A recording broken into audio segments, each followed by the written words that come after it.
గోల కాదు రాచుంటూ, అది మన బోనాల పండుగ. బోనాల పండుగ? అసలు ఈ బోనాల పండుగ అంటే ఏంటి తాతయ్య? ఎందుకు చేస్తారు? అది మన తెలంగాణ గుండె చప్పుడు. నీకు దీని చరిత్ర తెలియదు కదా, ఇలా చెప్పు తాతయ్య. బోనం అంటే భోజనం రా.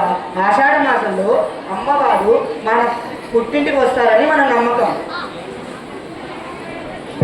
కన్న బిడ్డ పుట్టింటికి వస్తే అమ్మా నాన్నలు మంచిగా వండి పెడతారు కదా, అలాగే మన ఊరి ఆడబిడ్డలంతా పాలు బెల్లం వేసి అన్నం వండి కుండను పసుపు కుంకుమ వేపాకులతో అలంకరించి బోనంగా అమ్మవారికి సమర్పిస్తారు. ఓహో, ఇది అమ్మవారికి పెట్టే విందు అన్నమాట. మరి దీనికి ఏమైనా చరిత్ర ఉందా తాతయ్య? అవునరా, దీనికి 500 ఏళ్ల చరిత్ర ఉంది. శ్రీకృష్ణదేవరాయల కాలంలో కూడా ఈ బోనాల పండుగ చేశారని శాసనాలు ఉన్నాయి. హైదరాబాద్లో భయంకరమైన ప్లేగు వ్యాధి వచ్చి చాలా మంది జనాలు చనిపోయారు. ప్లేగు వ్యాధా? మరి అప్పుడు ఏం చేశారు? అప్పుడు ఇక్కడికి సంబంధించిన తెలుగు సైనికులు మధ్యప్రదేశ్లోని ఉజ్జయినికి వెళ్ళి ఉజ్జయిని మహాకాళి అమ్మవారిని దర్శించుకొని, తల్లి మా నగరంలో ఈ రోగాన్ని నయం చేస్తే నీకు గుడి కట్టించి ప్రతి ఏడాది బోనం సమర్పిస్తామని మొక్కుకున్నారు. ఆ మొక్కు ఫలితంగానే రోగాలు తగ్గిపోయాయి. సైనికులు తిరిగి వచ్చి కట్టించిన గుడే మన సికింద్రాబాద్లోని ఉజ్జయిని మహాకాళి గుడి. బాబోయ్, అమ్మమ్మ, వీళ్ళెవరు? ఒళ్ళంతా పసుపు పూసుకొని కర్రడుతో తనను తానే కొట్టుకుంటున్నారు. చాలా భయంగా ఉన్నారు.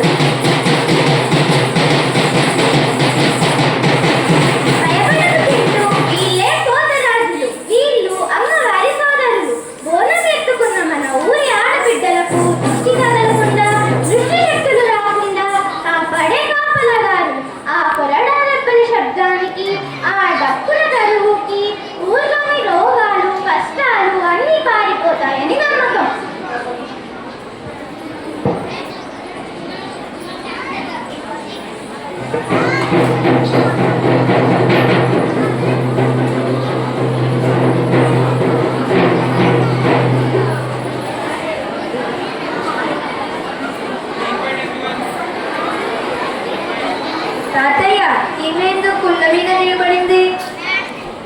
దీన్నే రంగం అంటారు, అంటే భవిష్యవాణి. పండుగ మరుసటి రోజు ఈమెలోకి అమ్మవారు ఆవహించి మనతో మాట్లాడతారు. విను, అమ్మవారు స్వయంగా మాట్లాడుతున్నారు. బిడ్డ, ఆషాఢం వచ్చింది. మీ భక్తికి వచ్చి మీ పుట్టింటికి వచ్చాను. మీరిచ్చిన బోనాన్ని స్వీకరించాను. తల్లి మహంకాళి, మా నగరంలో వర్షం సమృద్ధిగా కురుస్తాయా? ప్రజలంతా సుఖ సంతోషాలతో ఉంటారా తల్లి? భయపడకండి బిడ్డలారా, మీ సంబరాలను చూసి నాకు ఎంతో సంతోషం కలిగింది. ఈ ఏడాది మిమ్మల్ని జాగ్రత్తగా చూసుకునే బాధ్యత రాది. సరే తల్లి. తాతయ్య, నేను అడుగుతా. సరే, అడుగు చింటూ.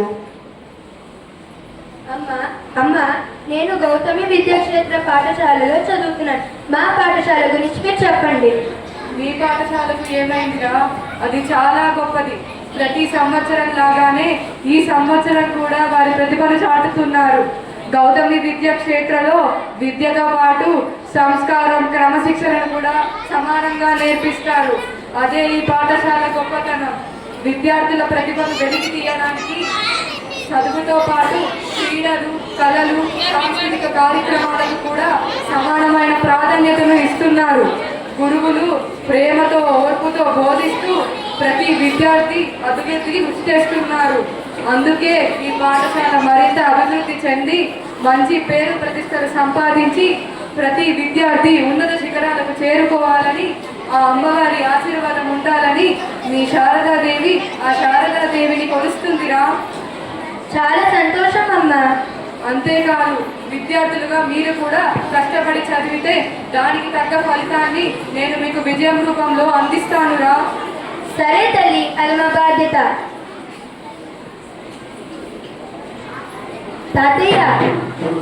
తాతయ్య, బోనాలంటే ఒక గొప్ప చరిత్ర అనుకున్నా. ఇన్నాళ్ళు ఇదొక ఊరేగింపు అనుకున్నా. కానీ ఇందులో మన భక్తి, మత సామర్థ్యం, సంస్కృతి అన్నీ ఉన్నాయి. అవున చుట్టూ గోల్కొండ కోటలో మొదలై ఈ బోనాలు సికింద్రాబాద్ ఉజ్జయిని పాత బస్తీ లాల్ దర్వాజా వరకు కులమతాలకు అతీతంగా ఈ బోనాల పండుగను 4 రోజుల పాటు చేస్తారు. ఇది మన తెలంగాణ ఆత్మగౌరవం.